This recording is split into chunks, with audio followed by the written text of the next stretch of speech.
아멘. 하나님 말씀은 학개 2장 20절부터 23절까지 말씀입니다.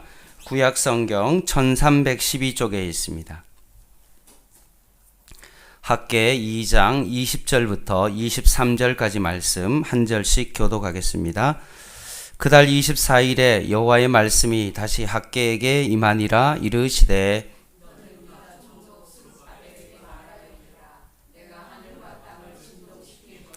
여러 왕국들의 보좌를 엎을 것이요 여러 나라의 세력을 멸할 것이요 그 병거들과 그 탄자를 엎드려 드리리니 말과 그 탄자가 각각 그의 동료의 칼에 엎드려지리라.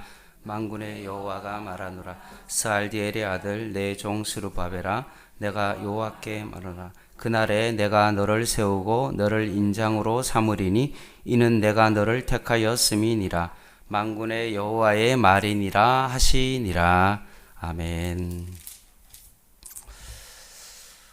성경 전체를 하나님 나라 관점에서 구약과 신약을 보고, 그리고 또 구체적으로 이제 구약을 한 권씩 이렇게 세밀하게 보고 있습니다.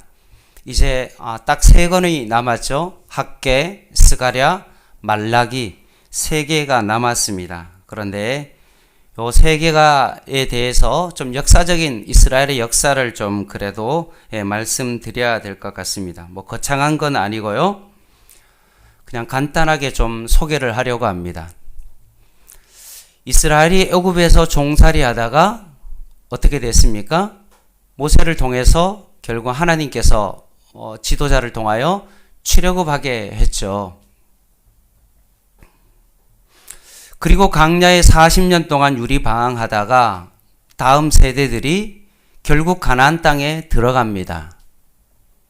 그래서 가나안 땅을 정복하고 분배하고 난 다음에 실제로 그 땅 가운데 살아가는 이스라엘 백성의 삶에 대하여 사사기에 암흑기가 이어집니다. 이 사사시대의 어떤 끝자락에 있어서 사람들이 바라보기에 다른 나라는 왕이 있으니까 우리도 좀 권력을 가지고 뭔가 리더십을 가지고 우리나라를 다스릴 수 있는 왕이 있었으면 좋겠다라고 그렇게 하나님 앞에 요구하자 실제로 이스라엘 백성의 참된 왕은 하나님이심에도 불구하고 이스라엘 백성의 요구를 들어줍니다. 그래서 처음으로 사사시대의 어떤 끝자락에 왕정시대가 펼쳐집니다. 그래서 초대 왕으로서 사울 왕이 있고 다윗 왕이 있고 솔로몬 왕이 있습니다. 이렇게 왕정시대가 이루어지는데 이 왕정시대도 다시 5개로 나누어집니다. 왕이 등장하고 난 이후에 그 시대인데 그 시대도 5개로 나눠지는데 그 첫 번째 시대가 뭐냐 하면 사울과 다윗과 솔로몬처럼 통일 왕국 시대, 쉽게 말하면 단일 왕국 시대가 시작되어집니다. 왕이 하나가 한 명이 결국 나라를 다스리는 그런 단일 왕국, 통일 왕국 시대가 첫 번째입니다. 그런데 이 단일 왕국, 통일 왕국 시대가 계속 이어지는 것이 아니라 솔로몬이 하나님 앞에 범죄함으로 말미암아 나라가 어떻게 되어집니까? 찢어지죠. 그때 단일 왕국 시대에서 분열되어졌다라고 해서 그 시대를 바로 분열 왕국 시대라고 말합니다. 어떻게 분열되어집니까? 남유다와 북이스라엘로 분열되어지죠.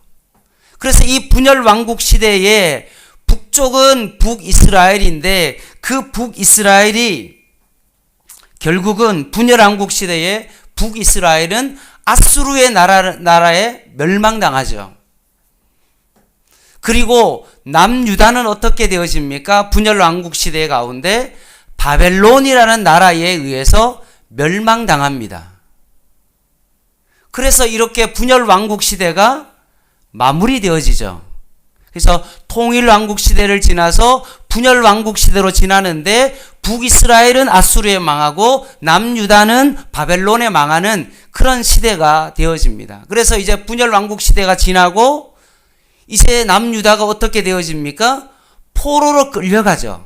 바벨론이라는 나라에 포로로 끌려갑니다. 그래서 이 시대를 뭐라고 이야기하냐 하면 포로 시대다라고 말합니다. 그래서 왕정 시대는 5개라고 이야기했는데 하나 더 남았죠. 어떻게 되어집니까? 이 바벨론이라는 이 나라가 멸망당함으로 말미암아 포로에 있었던 그들이 다시 이스라엘로 예루살렘으로 돌아온다라고 해서 그것을 포로 후 귀한 시대라고 그렇게 말씀하고 있습니다. 꼭 우리나라가 일제 35년의 어떤 그런 일본의 어떤 압제 속에 있다가 일본이 멸망하면서 어떻게 되었습니까? 우리나라가 해방하는 것과 마찬가지로 남유다가 바벨론에 의해서 멸망당했는데 그 제국이었던 바벨론이 멸망해버리니까 갑자기 이스라엘이 어떻게 됐습니까? 해방을 맞이하게 된 것처럼 다시 귀환하게 된 것입니다. 그래서 이런 5개의 시대가 있는데 오늘 우리가 이제 앞으로 보게 될 학개, 스가랴, 말라기는 어떤 시대입니까? 통일 시대에, 왕정 시대에 단일 왕국, 분열 왕국, 포로 시대, 포로 후 귀한 시대라고 했을 때 요 3개는 포로 후 귀한 시대에 쓰여진 책이다라고 그런 배경을 가지고 있다라고 여러분 보시면 될 것 같습니다.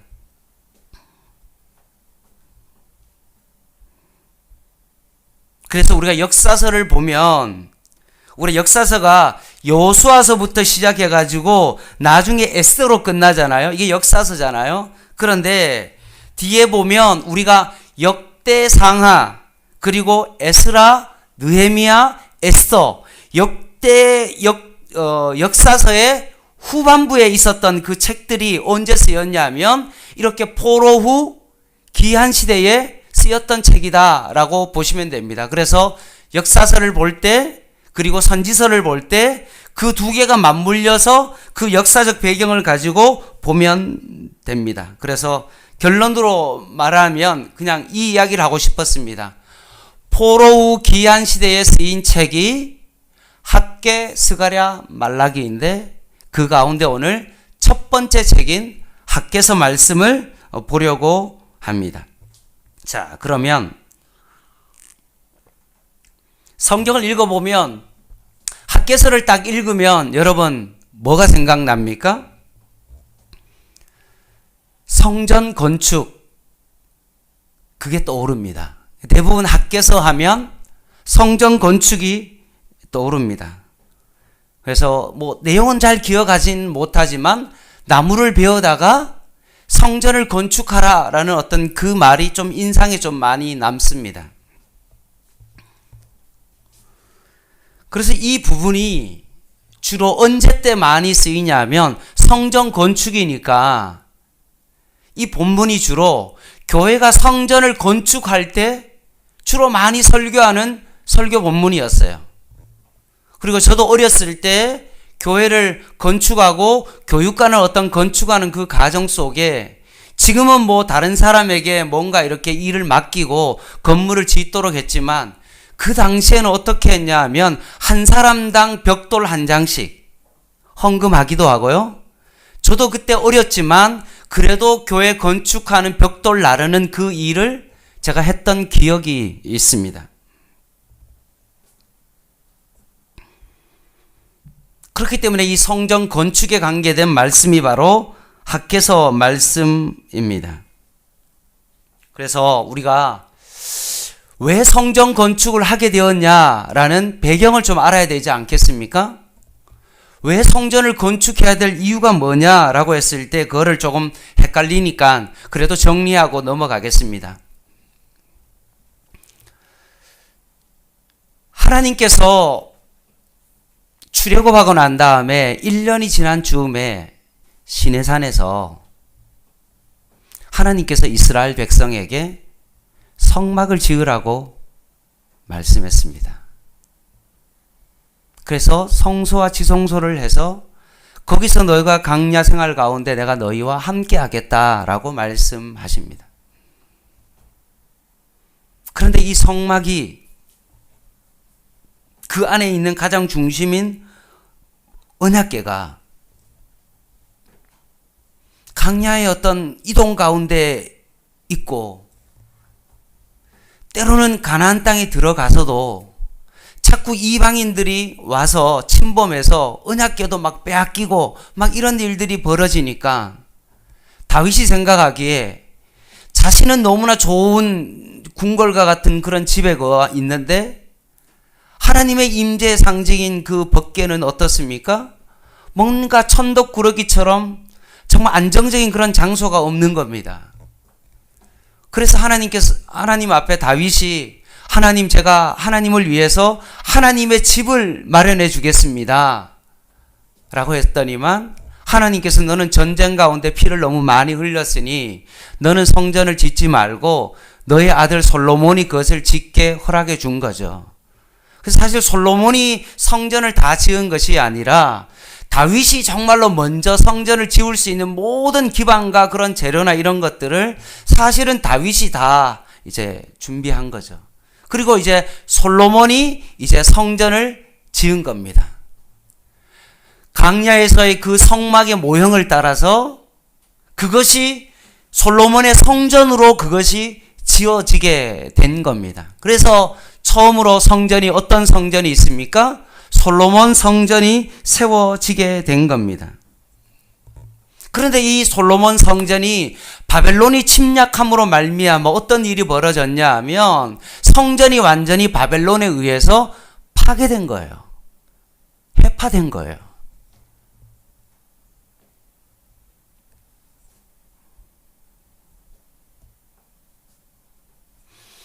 그래서 포로로 귀양 갔던 총독 스룹바벨이 돌아와서 왜 성전을 건축할 수밖에 없었냐 하면 바벨론에 의해서 처음 지어졌던 솔로몬 성전이 무너졌기 때문에 다시 스룹바벨을 통하여서 제2의 성전이 건축되어지는 겁니다. 그때 된 말씀이 바로 오늘 학개서 말씀입니다. 그래서 성전 건축이 필요한 이유가 여기에 있는 겁니다. 솔로몬 성전이 그대로 있다면 다시 건축할 이유가 없죠. 근데 바벨론을 위해서 망했기 때문에 성전을 다시 건축하게 된 겁니다. 그리고 이 성전은 정말로 솔로몬 성전과는 비교할 수 없을 만큼 너무나 작은 어떤 그런 성전을 세웠던 겁니다. 근데 성전이 또 하나 더 있습니다.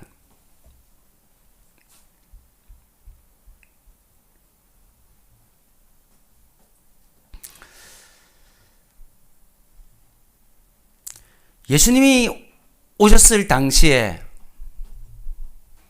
너희가 이 성전을 헐면 내가 3일 만에 다시 이 성전을 세운다라고 했죠. 바로 이 성전은 어떤 성전이냐면 헤롯 성전입니다. 스룹바벨이 세웠던 그 성전이 조그만 성전이고 너무나 보기에도 왜소하고 솔로몬의 성전에 비해서 너무나 작으니까 헤롯이 유대인의 마음에 한심을 사기 위해서 조금 더 증축하고 그렇게 다시 그가 성전을 지었습니다. 그래서 그 성전을 헤롯 성전이라고 말합니다. 그러니까 정리하면 성경에 나오는 성전은 몇 개 있어요? 3개가 있어요. 첫 번째는 솔로몬 성전이고요. 두 번째는 스룹바벨이 총독으로 돌아와서 지은 스룹바벨 성전이고요. 세 번째는 헤롯 성전이에요. 그래서 여러분 헷갈리실까봐 말씀드리고 오늘 지금 학개서에서 말하는 성전 건축은 몇 번째예요? 두 번째인 스룹바벨 성전 건축이다 라고 말씀합니다. 이 스룹바벨이 지은 이 성전도 나중에 로마에 의해서 파괴되고 이렇게 되었다라고 그렇게 보시면 됩니다. 그래서 오늘 이제 스룹바벨 성전에 대해서 좀 살펴보려고 합니다. 오늘 제목을 먼저 같이 한번 보겠습니다. 학개서 제목 같이 한번 읽겠습니다. 시작. 성전 재건을 통한 하나님 나라의 영광입니다.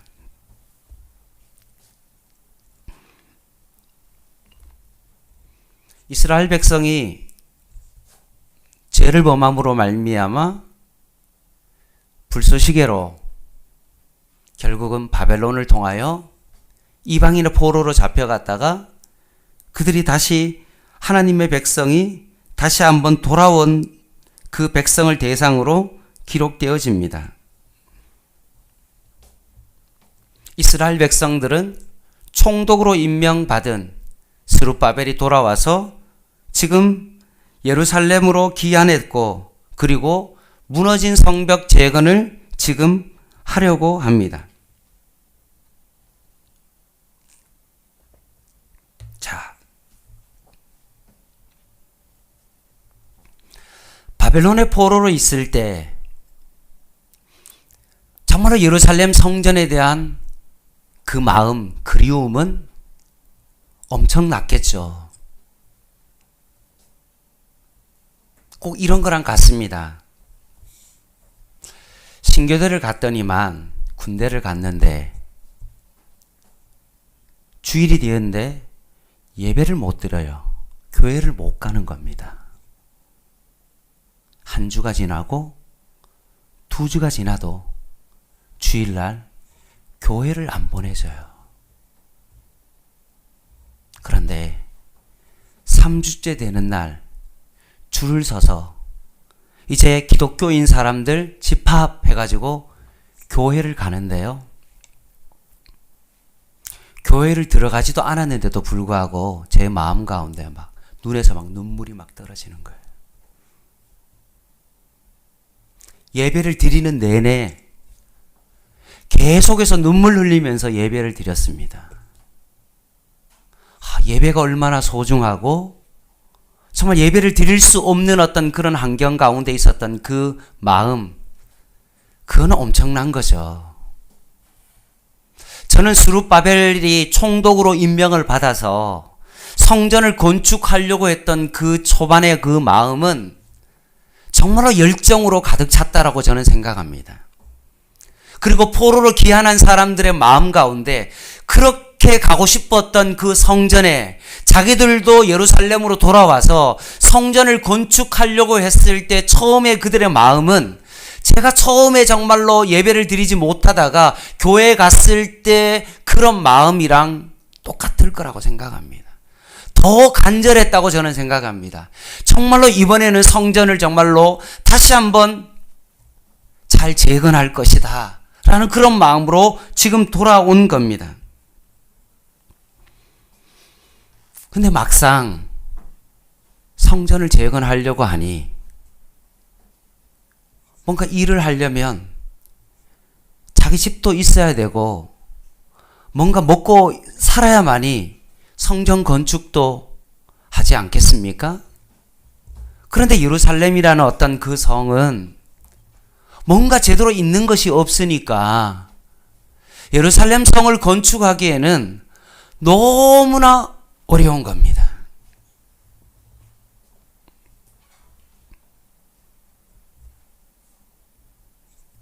포로로 끌려갔다가 다시 돌아오면 뭔가 내 집이 있거나 뭔가 살 집이 있거나 그러면 그게 아니라 나도 새롭게 집을 마련하고 정착해야만이 살 수 있고 성전도 건축해야 되는 어떤 그런 여러 가지 어려움이 있는 겁니다.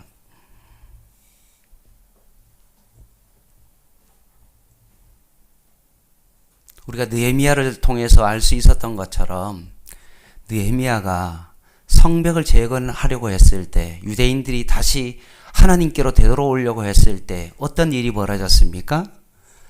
도비아와 산발라와 같은 그런 사람들이 사마리아 사람들이 가만히 안 놔두죠.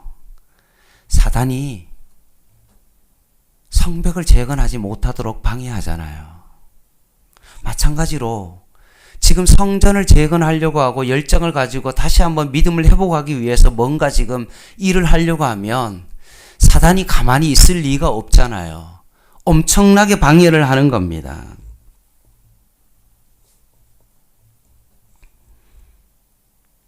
그 사단이 너무나 사람들을 막 방해해버리니까 결국 그 사람들과 스룹바벨의 마음속에서 이제 안 되는 거 아니야?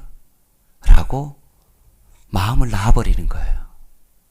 포기하고 있었던 그 상태에 오늘 본문에 있는 학개 선지자가 그 성전 건축을 위한 열정을 잃어버린 그 사람들을 향하여, 스룹바벨과 그 사람들을 향하여 말씀을 전한 거예요. 1장 1절을 한번 보겠습니다. 한번 같이 한번 읽어볼게요. 학개서 1장 1절 말씀 시작. 다리오 왕 제2년 여섯째 달 곧 그 달 초 하루에 여호와의 말씀이 선지자 학개로 말미암아 스알디엘의 아들 유다 총독 스룹바벨과 여호사닥의 아들 대제사장 여호수아에게 임하니라. 이르시되. 아멘. 배경이 분명히 나오죠.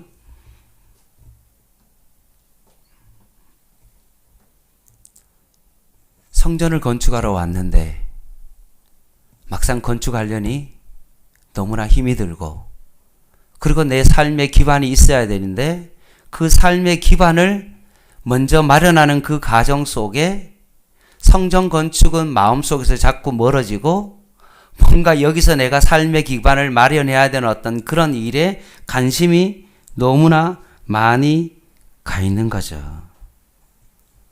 그래서 그들이 뭐라고 생각했냐 하면 이런 핑계를 댑니다. 야, 아직은 때가 아닌 것 같아. 시기상조야. 조금만 시간이 좀 지나면 성전을 건축할 수 있지 않을까? 라고 그렇게 생각한 겁니다. 성전 재건의 때는 아닌 것 같아. 라고 말하는 겁니다.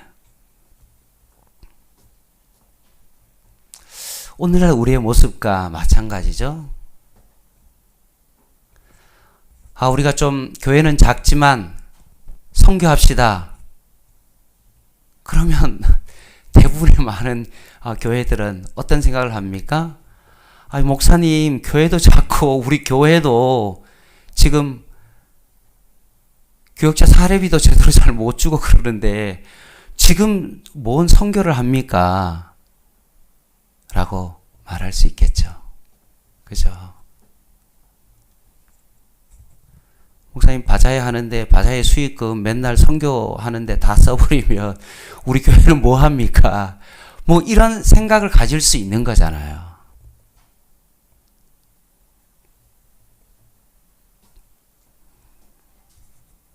그러면서 목사님, 아직은 내 믿음이 거기까지는 아닌 것 같습니다. 라고 하면서 뭔가 좋은 핑계거리를 찾고 이렇게 생각함으로 말미암아 자신의 형편을 잘 설명함으로 자기 합리화를 하는 거죠.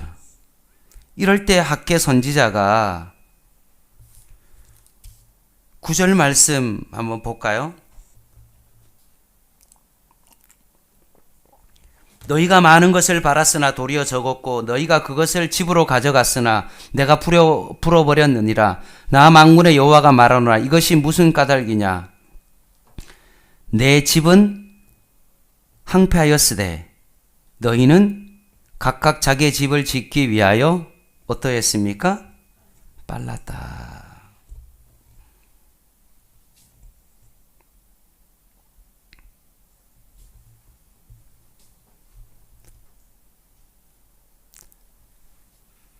성전은 항폐해 갔는데 너희들은 판벽한 집, 여기 나오는 그 4절에 나오는 판벽한 집은 어떤 거냐 하면 지붕이 덮인 집이에요. 반듯한 집이에요.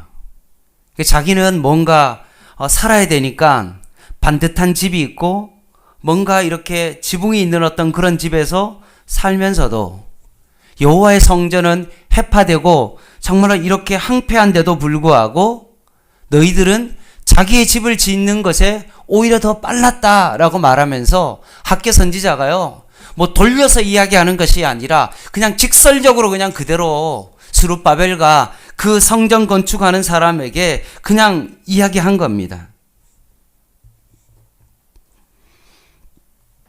그러면서 여기서 끝나는 게 아니라요. 이게 어떻게 보면 저주와 같은 어떤 그런 말처럼 그런 말이 있습니다. 너가 그렇게 너희 집 짓는 것에 그렇게 빨리 그렇게 집을 짓고 성전은 그렇게 항폐하게 놔두면 어떻게 되냐? 10절 그러므로 너희로 말미암아 하늘은 이슬을 그쳤고 땅은 산물을 그쳤다라고 말합니다. 11절에 내가 이 땅과 산과 곡물과 새 포도주와 기름과 땅의 모든 소산과 사람과 가축과 손으로 수고하는 모든 일에 항폐를 들게 하겠다라고 말합니다. 너희가 아무리 많이 뿌려도 정말 수확이 적고 먹을지라도 배부르지 못하고 마실지라도 흡족하지 못하고 입어도 따뜻하지 못하고 일꾼이 싹을 받아도 구멍 뚫어진 전대에 넣는 것과 같이 될 것이다 라고 말하는 거예요. 쉽게 말하면 네가 정말로 열심히 일해서 뭐 수천만 원을 예를 들어서 한 달에 그냥 막 벌고 그렇게 막 억이라는 어떤 그런 액수를 한 달에 많이 벌지라도 너가 병원비로 상상할 수 없는 어떤 그런 병원비로 더 나갈 것이다 라고 학계가 직설적으로 얘기하고 있는 겁니다.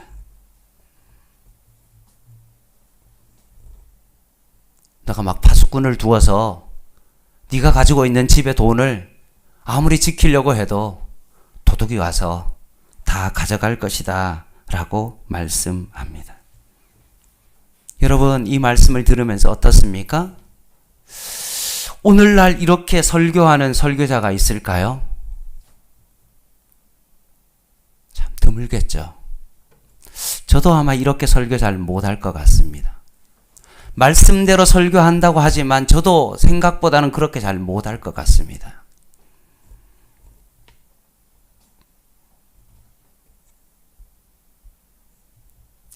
뭔가 말을 곱게 해야 될 것 같고 뭔가 나이스하게 말을 해야 될 것 같고 직설적으로 얘기하기보다는 오히려 돌려서 부드럽게 이야기해야 될 것 같은 그런 생각이 듭니다.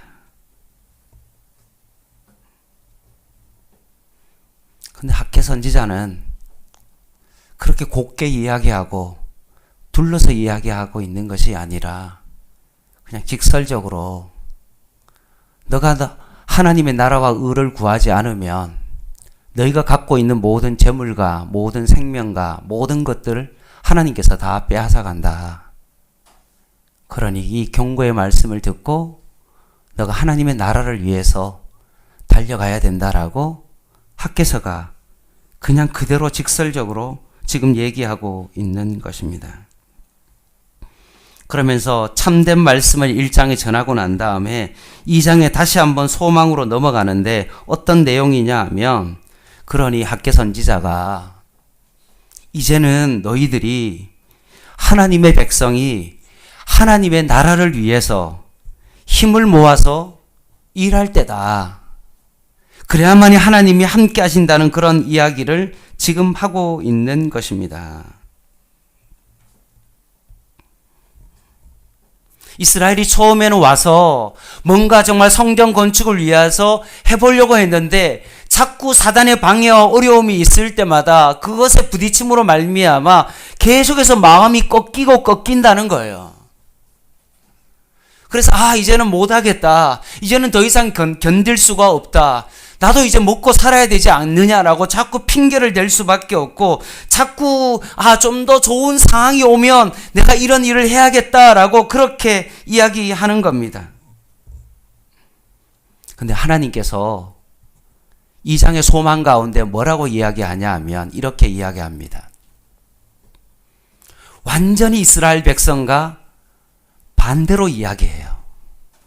하나님, 제가 이런 환경이 안 되니까 지금은 다른 일을 좀 하고 그렇다 보면 나중에 환경이 바뀌면 이 일을 하겠습니다 라고 그렇게 자꾸 핑계를 대는데 하나님께서는 뭐라고 이야기하냐면 너가 하나님의 나라를 위해서 일해라. 내가 너와 함께 하겠다라고 말하는 그 말은 무슨 말이냐 하면 자꾸 핑계 대지 아니하고 먼저 하나님의 나라의 일을 하면 하나님께서 너가 핑계를 대고 있는 그 모든 상황을 하나님께서 해결해 주시겠다라고 말씀합니다. 이게 뭡니까? 2장에 나타난 소망입니다.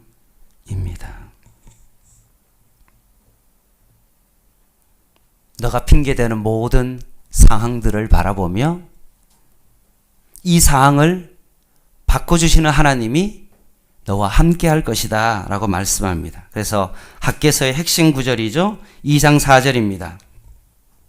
같이 한번 읽겠습니다. 학개서 2장 4절 말씀 같이 한번 읽을게요. 시작.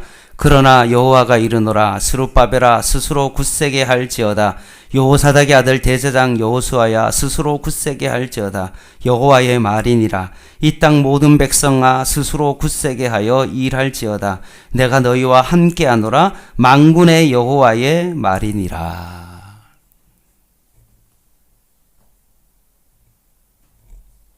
환경이 바뀌면 내가 그 일을 하겠습니다 라고 하는 것이 아니라 너 스스로 마음을 다시 한번 단단히 먹고 믿음으로 하나님의 나라를 위해서 먼저 그 일을 한번 해봐라. 그러면 너의 모든 상황을 역전시키는 그 하나님께서 너와 함께 할 것이다 라고 말씀합니다. 이게 신앙생활이죠. 이게 신앙생활입니다. 오늘날 많은 성도들은 자꾸 신앙생활을 학계에 나오는 성도들과 같이 그렇게 신앙생활하죠. 하나님, 제가 시간에 좀 여유가 있으면 기도할게요. 제가 좀 돈 좀 벌어놓고 좀 살만하면 그때 성경 공부도 하고 제자 훈련도 하고 그리고 교회 봉사도 하고 열심히 하겠습니다 라고 말하는 거랑 똑같아요.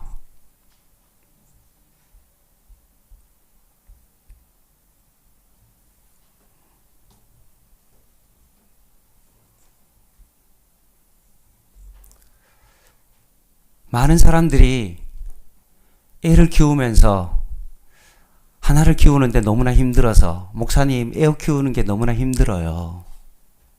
애 좀 키우고 난 다음에 할게요. 정말 그렇게 될까요? 또 둘째가 태어납니다. 아, 목사님 둘째가 태어나가지고 너무 힘들어요. 정말 어렵습니다. 애들 좀 키워놓고 애들 뭐 학교 가고 뭔가 좀 시간에 여유가 있으면 할게요. 과연 그 사람이 할까요? 대부분의 많은 사람들은 그렇게 안 하더라고요.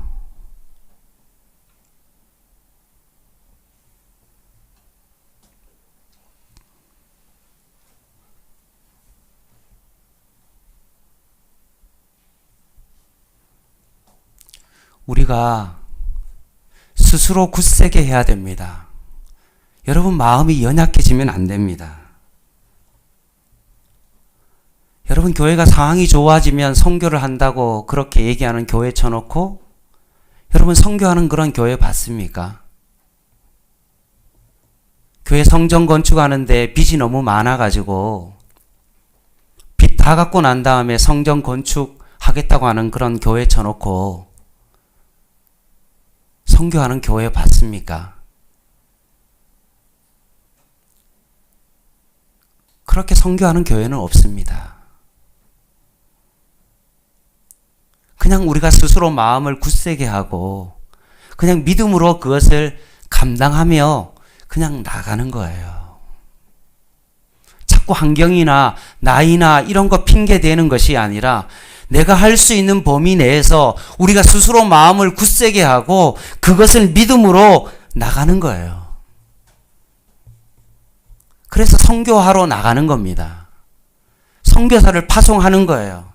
돈이 있든 없든지 큰 그게 중요한 것이 아니라 정말로 우리 교회가 하나님을 위해서 정말로 우리 교회가 하나님 재정이 없더라도 하나님 우리가 선교하겠습니다.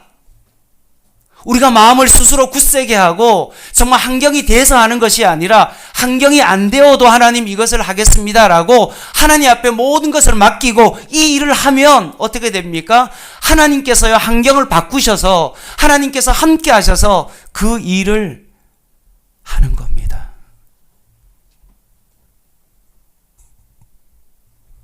그래서 우리 어른들도 이번에 태국 단기 선교 갈 때 좀 믿음으로 좀 꼭 가세요. 되면 마음 가운데 정말 감동이 있고 내가 뭐 애들 봐야 되고 뭐 해야 될 일들이 좀 너무 많은데 내가 청년부 가서 뭐 방해되는 거 아니야. 이런 생각하지 마시고요. 하나님께서 마음 주시면 그냥 믿음으로 그냥 가면 됩니다. 여러분이 결단하면 필요한 재정도 채워주시고 가 있을 동안에 하나님께서 여러분 가정도 책임져 주시고 하나님께서 다 해주십니다. 양문교회가 여러분 주변 살펴보세요. 부자 있습니까? 막 기업 운영해가지고 막 헌금 뭐 예를 들어서 뭐 한 달에 뭐 몇 천만 원 하고 그런 사람 없잖아요. 근데 한 번도 교회 재정이 펑크나거나 목회자 사례를 안 주거나 교회가 선교를 안 하거나 그런 적이 없잖아요.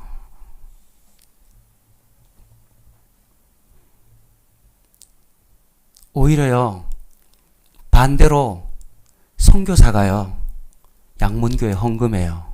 여러분 그 사실을 아십니까? 양문교회가 선교하기로 마음먹고 작정하고 이런 교회는 너무나 귀한 교회다라고 생각하고 오히려 선교사가요 양문교회를 위해서 헌금해요. 어떻게 해석해야 됩니까? 하나님이 하시는 거죠. 하나님이 책임져 주시는 것입니다. 할 얘기가 많지만 또 마무리해야 될 것 같습니다.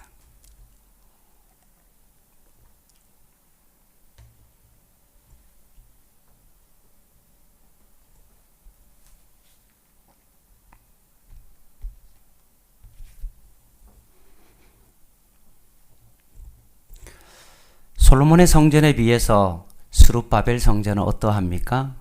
너무나 작았어요. 그런데도 불구하고 솔로몬의 어떤 백향목을 가지고 성전을 짓는 것보다도 하나님께서는 너가 산에 올라가서 최선을 다해서 너가 판단하기에 정말로 성전에 쓰이기에 정말로 좋은 나무라도 있으면 그걸 베어다가 그렇게 성전을 지으면 오히려 내가 그렇게 화려한 그런 성전보다도 스룹바벨이 지은 이 성전 가운데 내가 역사하고 내가 더 기뻐하신다라고 말씀해요. 이게 하나님의 나라의 원리예요.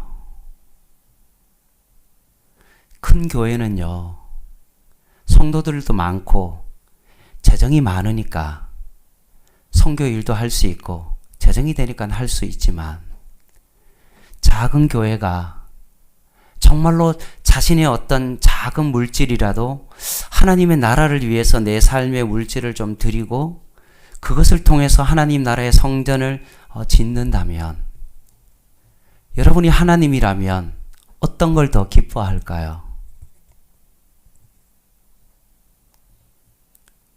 작은 교회에서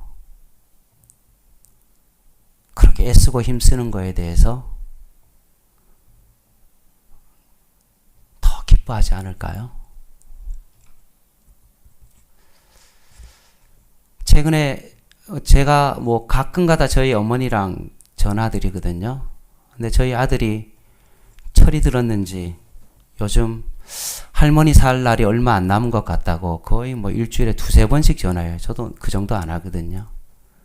근데 할머니가요, 너무 감동해요. 우리 손자가 전화했다고.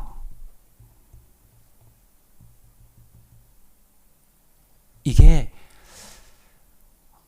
하나님 아버지의 마음이 아닐까요? 참 부족하고 연약하고 아무 보잘것없지만 최선을 다해서 하나님의 나라를 위해서 내 삶을 드릴 때 환경이나 이런 거 좀 바라보지 아니하고 먼저 하나님의 나라와 의를 구하며 살아갈 때 하나님께서 이 모든 것을 채워주시지 않겠습니까? 그래서 오늘 우리가 읽은 학개 2장 21절 말씀에 너는 유다 총독 스룹바벨에게 말하 이르라 라고 뭐라고 말합니까? 내가 하늘과 땅을 어떻게 해요? 진동시킬 것이요 여러 왕국들의 보호자를 얻을 것이요 여러 나라의 세력을 멸할 것이요 그 병거들과 그 탄자를 엎드려뜨리니 말과 그 탄자가 각각 그의 동력 아래서 엎드려지리라 라고 말하면서 스룹바벨 너가 처음에 가졌던 그 성전을 건축하려고 했던 그 귀한 마음을 가지고 꺾이지 않는 그 마음을 가지고 다시 한번 너가 스스로 굳세게 함으로 말미암아 자꾸 백성들이 힘들다 얘기하고 그러니까 막 힘들다고 하니까 너마저도 힘들어가지고 막 포기해버리고 야 나는 아닌 것 같다라고 그렇게 하면서 포기하는 것이 아니라 정말로 너가 하나님 나라를 위해서 애쓰면 하나님께서 너의 모든 대적을 물리쳐 주시겠다라고 말씀하십니다. 사랑하는 성도 여러분, 이 말씀은 여러분은 교회의 어떤 성전 건축에 대한 그런 말씀일 수도 있고요. 여러분의 마음의 성전에 대한 어떤 무너진 여러분의 성전에 대한 회복일 수도 있고요. 때로는 영적 침체 가운데 있는 우리들의 신앙의 회복에 대한 어떤 그런 말씀일 수 있습니다. 어떻게 적용하든지 간에 여러분 이 말씀을 듣고 다시 한번 하나님의 나라를 위해서 먼저 그의 나라와 그의 의를 구하면 하나님께서 모든 것을 책임져 주십니다. 이것을 위해서 제가 나아가야 되고요. 여러분도 이것을 위해서 한 걸음 한 걸음 나아가야 됩니다. 스스로 굳세게 하라. 그럴 때 내가 너와 함께 해주신다고 말씀하십니다. 기도하겠습니다.